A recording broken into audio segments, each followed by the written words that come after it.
So here we are on turn 5, and the first two combines produce worm and skunk, and the third one gives another worm. So it's 5 of a kind time, and we're going all worms. Now, I've had quite a few attempts at this in the past, and it feels pretty bad selling off your biggest unit and then buying 2 very poorly statted worms. Because then this happens very, very frequently where you just get demolished by a tier 1 that someone has kept and will probably keep for the whole game. And really you just have to accept the fact that the worm is so dependent on the RNG of the food shop that you're just going to lose a lot of the time. And it's just going to be pure number of attempts that wins the day in the end. So I don't know how many. I've had a lot of attempts where I got 2 worms on turn 5, and you know, if you just keep getting meat bone or pill or honey or something in the shop, and you can't find chocolate to level them up, it's just it's pretty miserable. And of course there's also the RNG involved of the food like sushi and salad. So thankfully there, at least one of them hit the worm.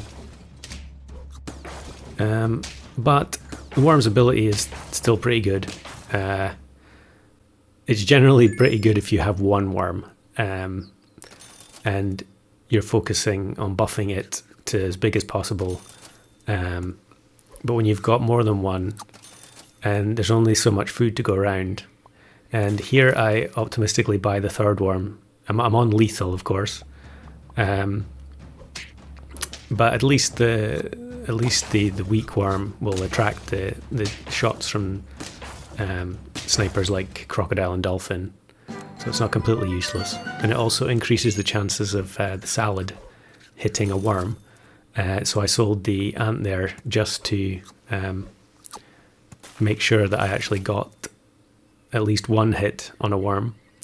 And here on lethal, it's time to be as greedy as possible. So I put the 4 attack worm at the front with chili, and generally that is a very bad idea, because if you have 4 attack, then you will not kill a bus, as you saw happen there. But thankfully I still won.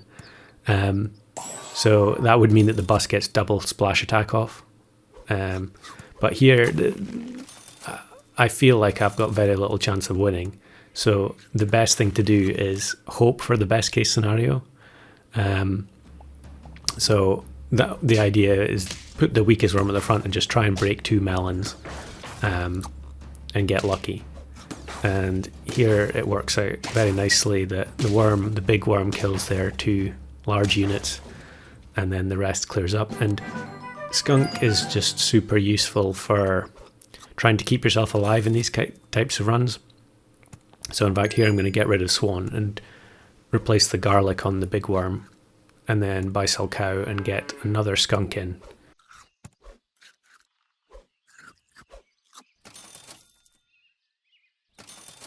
I probably should have frozen the chocolate there. I don't know why I didn't.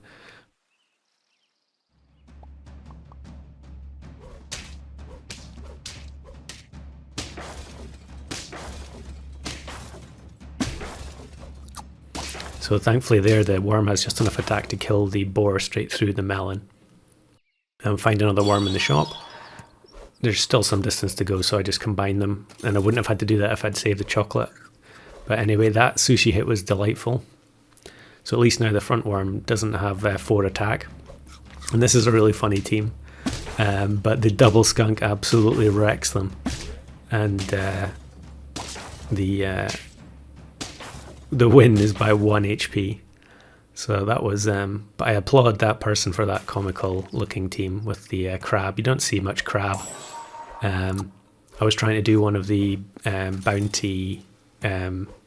If you haven't looked at that already, have a look at the website, groundedsap.co.uk, and check out the bounties, where there's a bunch of different team comps that I thought would be fun to try and get.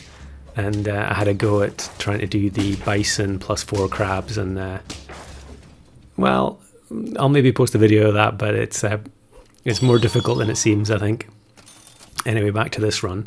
On 8 wins now, I'm feeling a little bit more positive about my chances.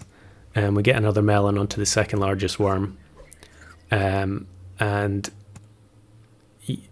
I was rolling earlier in that turn, and it was really just looking for another worm or a steak, because it's going to be painful to sell the skunks, and it would be better to be able to actually put a steak on a worm and actually potentially do some damage before it dies.